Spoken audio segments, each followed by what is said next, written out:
যে জনগণের যে প্রত্যাশা, সেই প্রত্যাশা তো ওইভাবে পূরণ হয়নি। হ্যাঁ, আমরা হয়তো একটু নিঃশ্বাস নিতে পারছি, আমরা হয়তো কিছুটা নির্ভয়ে কাটাচ্ছি রাষ্ট্রের পক্ষ থেকে। হয়তো পুলিশ আমাদেরকে ধরবে না, কিন্তু রাস্তাঘাটে, পাড়ায়, মহল্লায় সন্ত্রাসীদের যে উৎপাত, আপনার এই বনশ্রীতে একজন স্বর্ণ ব্যবসায়ীকে গুলি করা হয়েছে, কিন্তু এখনো যদি বাস ডাকাতি করে সেখানে নারী ধর্ষণ হয় এবং সেই নারী ধর্ষণের 3 দিন পর পুলিশ মামলা নেয় এবং মামলা নেওয়ার পরে পুলিশ বলে না, এটা ঠিক ধর্ষণ নয়, শ্লীলতাহানি।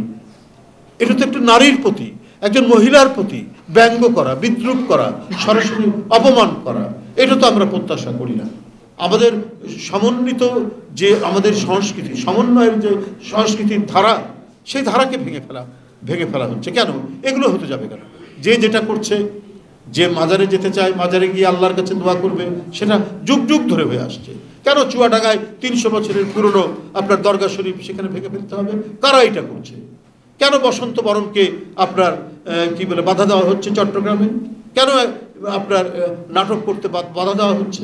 আমাদের যে সমন্বয়ের সংস্কৃতি এবং আমাদের যে অগ্রযাত্রার সংস্কৃতি, আমরা যেমন আজান দিলে মসজিদে যাব, আবার ঠিক তেমনি আমরা একসময় নজরুল জয়ন্তী করেছি, আমরা রবীন্দ্র জয়ন্তী করেছি, আমরা বিভিন্ন নাটক অনুষ্ঠান করেছি। আমাদের 71 তো আমাদের অসংখ্য গান এবং উদ্দীপনামূলক গান, নাটকের মধ্যে দিয়ে সৃষ্টি হয়েছে।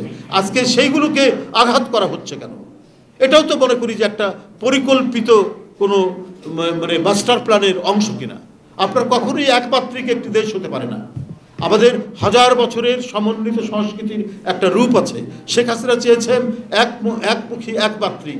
যা কিছু ইসলামিক, যা কিছু মুসলিম সংস্কৃতির অংশ, সেটাকে তিনি মুছে ফেলতে চেয়েছেন। আমরা সেটারও বিরুদ্ধে। আবার বসন্ত বরণ হবে না, আবার পয়লা বৈশাখ হবে না, এখানে আমাদের নানা নাটক, কৃষ্টি, কালচারের চর্চা হবে না, এটা তো হতে পারে না। আমাদের সেই চর্চাও আমাদের থাকতে হবে। এটাই তো একটা বহুমাত্রিক সমাজের লক্ষণ।